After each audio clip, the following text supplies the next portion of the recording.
Nataka nizungumze nanyi kuhusu mambo matatu kwa ufupi tu. La kwanza, duniani kumekuwa na habari ya kushuka kwa bei ya mafuta kwenye soko la dunia. Hatua ambayo inahitaji kama nchi tuchukue hatua za haraka kushusha bei ya mafuta. Sisi Chadema tulikushaweka msimamo na ulitolewa na kamati kuu ya chama tukitaka serikali ichukue hatua mbili. Moja, ipunguze tozo na kodi mbalimbali zilizo kwenye mafuta ili kushusha bei.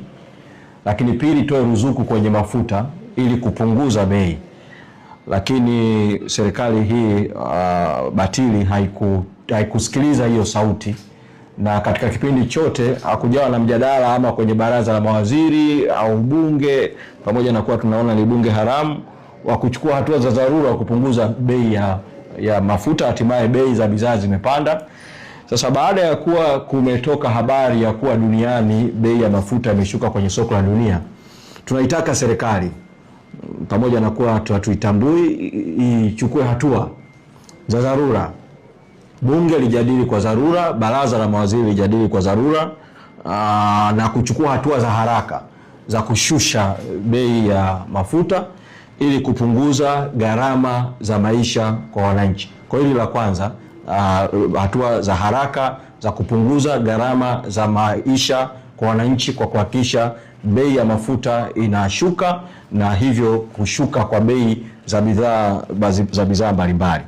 La pili, leo kuna kinachoitwa uchaguzi huko Isimani, ambao umepoteza mvuto kabisa. Hali inaonyesha kwamba kimsingi hakuna uchaguzi Isimani. Katika miaka ya demokrasia ya vyama vingi, imekuwa kukiwa na chaguzi za marudio, nchi huwa inajadili uchaguzi husika wa marudio, na huwa kunakuwa na mshike mkubwa sana wa kisiasa kwenye chaguzi za marudio. Lakini uchaguzi huu unaendelea Isimani leo, ikiwa ni siku ya kupiga kura, ikiwa kimsingi ni hakuna uchaguzi. Katika mazingira hayo, umehitimisha kampeni na zoezi huko linaendelea. Tunaturudia mwito wetu na msimamo wetu wa no reforms no election, kwamba bila mabadiliko hakuna uchaguzi.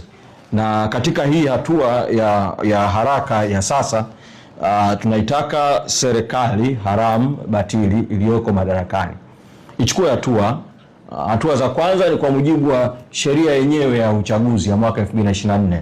Sheria imeweka utaratibu wa uundaji upya wa tume ya uchaguzi kwa mchakato mpya uliowezwa kwenye sheria. Lakini kwa bahati mbaya, sheria yenyewe imeweka kifungu kinachoifanya tume iliyokuwepo iendelee. Sasa hii tume iliyosababisha maafa na mauaji tarehe 29 Oktoba mwaka 2025 ndio inaachiwa iendelee kusimamia uchaguzi Isimani. Hii ni matusi kwa Watanzania. Kwa kama jambo la haraka sana ni serikali ivunje hii tume iliyopo, ili kuacha ombwe itakaofanya sasa mchakato wa kuunda tume mpya ya uchaguzi ufanyike. Hili halina sababu hata ya kusubiri katiba mpya. Wakati tunaendelea na madai ya kutaka katiba mpya, hii tume iliyopo haipaswi kuendelea kuwepo ofisini kwa namna yoyote, kwa sababu ni matusi kwa Tanzania hii tume kuendelea kusimamia zinazoitwa chaguzi ndogo kama inavyotokea Isimani. Kwa hiyo serikali itoe kauli ya haraka, ni kwa nini mpaka sasa haijaivunja hii tume iliyosababisha maafa na mauaji ya raia. Kwa hiyo ni jambo la pili ambalo nataka nilisemea. La tatu, kwa muhtasari tu, nimeona kwenye baadhi ya vyombo vya habari kukiwa na kauli ya ofisi ya msajili wakisema kwamba wanakuja makao makuu ya Chadema kutuelimisha kuhusu masuala mbalimbali ya kisheria. Ningependa kwanza umma ufahamu tu kwamba ujio wa ofisi ya msajili leo unahusu mambo mawili tu. Moja, unahusu kuja kuona mchakato yetu ya ndani juu ya uundaji wa dawati la jinsia ndani ya chama na bado madawati ya jinsia yanafanya kazi. Lakini pili, kujua hatua tuliofikia katika mchakato wa kutengeneza sera ya jinsia na ujumuishaji wa makundi ya kijamii. Kwa umma ufahamu kwamba ujio wa msajili leo makao makuu ya chama hauna uhusiano na barua ambazo ofisi ya msajili imekuwa ikituandikia kutaka Chadema ijieleze kuhusiana na kauli ambazo viongozi mbalimbali wa chama wametoa katika nyakati mbalimbali. Kwa kusiwe na upotoshaji huo unaofanywa na ofisi ya msajili. Kwa bahati mbaya sana tumeipa fursa ofisi ya msajili ije itekeleze majukumu ya sheria kwa mujibu wa sheria ya vyama vya siasa kifungu cha 10C kinazungumza kuhusu uundaji wa madawati ya jinsia, sera za jinsia na hasa ile jedwali la 3 la hiyo sheria.